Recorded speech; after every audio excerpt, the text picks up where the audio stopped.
এখানে একটি ডেলের ল্যাপটপ দেখতে পাচ্ছেন। তো ল্যাপটপটির প্রবলেম হচ্ছে এটা নো ডিসপ্লে অবস্থায় আছে। আমরা যখন পাওয়ার দিই, পাওয়ার দিলে দেখেন এখানে লোড উঠছে হচ্ছে 300 প্লাস, প্রায় 400 প্লাসও ওঠে, বাট আমাদের ডিসপ্লে আসে না। তো এর মধ্যে একটা ক্লু আছে, সেটা হচ্ছে যে এখানে যখন পাওয়ার দিই তখন পাওয়ারটা ডিসপ্লেটা একটা বাড়ি দেয়। দেখেন যখন অফ হয়ে যায় তখন একটা বাড়ি দেয়, আবার অন করি, দেখেন অন করার সময় কিন্তু ডিসপ্লেতে একটা হালকা বাড়ি দেয়, আবার অফ হয়ে যাওয়ার সময় একটা বাড়ি দেয়। তার মানে ডিসপ্লে আছে এটাও বোঝা যায়, কিন্তু কিবোর্ডে ডিসপ্লে দেখাচ্ছে না। ল্যাপটপের যে কিবোর্ডটা ছিল সেটার মধ্যে ক্যাপস লকটা জ্বলে থাকতো। তো এখন আমরা মাদারবোর্ডটা খুলে নিছি। মাদারবোর্ডটা খুলে এটা যে বায়োস আছে বা যত ভোল্টেজ আছে সবগুলো ভোল্টেজ আমরা চেক করছি। ভোল্টেজ চেক করার পরে আমরা সবগুলো ভোল্টেজই পাই, পিএলটি রিসেট পর্যন্ত পাই, বাট আমাদের ডিসপ্লেটা প্রপারলি আসে না। তো এখন আমরা যেটা করব সেটা হচ্ছে আমরা বায়োসটা করে দেখব যে বায়োস করাপ্টেড হয়েছে কিনা। কারণ হচ্ছে ব্যাটারিটা প্রায় 2.8 সামথিং ভোল্টেজ আছে। তো 2.8-এর নিচে নামলে আমাদের এই প্রবলেমটা হয়ে থাকে। তো 2.8-এর নিচে নামে নাই, তারপরে আমরা সন্দেহজনিত কারণে আমরা বায়োসটা করে নিচ্ছি। বায়োসটা করে দেখব যে আমাদের প্রবলেম সলভ হয় কি না, কি আসে বিষয়। কিন্তু আমরা ভিডিওটা বড় হয়ে যাওয়ার কারণে পুরোটা দেখাইতে পারি নাই। আমরা বায়োস করার পরেও আমাদের এটা ডিসপ্লে কিন্তু আসে নাই। তো তারপরে আমরা সবগুলা ভোল্টেজ আবার সবগুলা সিগন্যাল চেক করতেছি, চেক করে দেখছি যে সব ওকে আছে, কিন্তু তারপরেও ডিসপ্লে প্রপারলি আসে না।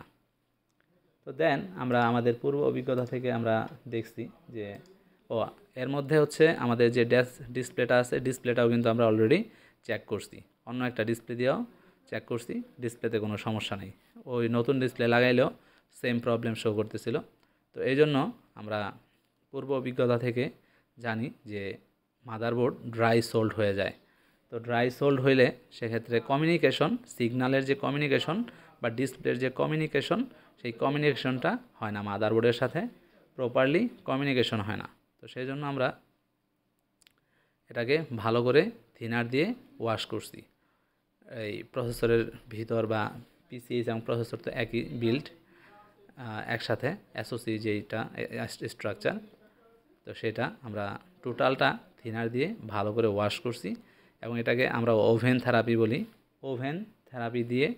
আর যাদের ওভেন নাই তারা হট গান দিয়ে আপনারা একটা নির্দিষ্ট টেম্পারেচারে হিট দিতে পারেন, বাট অনেকেই হিটের বিপক্ষে বা হিটটা কিভাবে দিতে হয় সেটা জানে না। তো আমরা এটা হিট কমপ্লিট করে যখন একবারে থিনারগুলো শুকাই নিছি এবং আমাদের যে মাদারবোর্ডের কমিউনিকেশনটা ঠিক হয়েছে, দেন আমরা এটাকে আবার পাওয়ার দিয়ে অন করছি। অন করে দেখার পরে দেখলাম যে ডিসপ্লে চলে আসছে, সেটা আপনারা কিছুক্ষণের মধ্যে দেখতে পাবেন।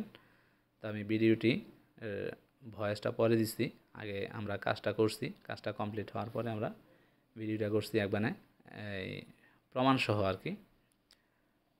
তো আমার ওভেনটা নষ্ট হয়ে গেছে, হিট হচ্ছে না। তো এই জন্য আমি আমার হট গান দিয়ে সেটার থিনারগুলা ভালোভাবে শুকাইছি এবং মোটামুটি ভালোই হিট করছি মাদারবোর্ডটাকে। দেন আমার ডিসপ্লে কিন্তু চলে আসছে, দেখেন দেখতে পাচ্ছেন যে আমার ডিসপ্লে চলে আসছে। এখানে একটা মেসেজ দিচ্ছে আমি যেই বায়োসটা করছি বায়োসটা মিলে নাই। তো এটার যে বায়োস ছিল সেই বায়োসটাই ঠিক আছে।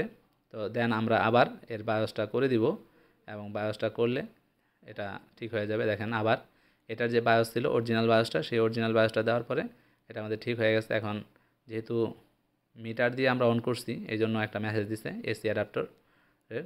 তো আমাদের ভালো অ্যাডাপ্টার লাগাইলে এটা কিন্তু ঠিক হয়ে যাবে। তো ধন্যবাদ সবাইকে।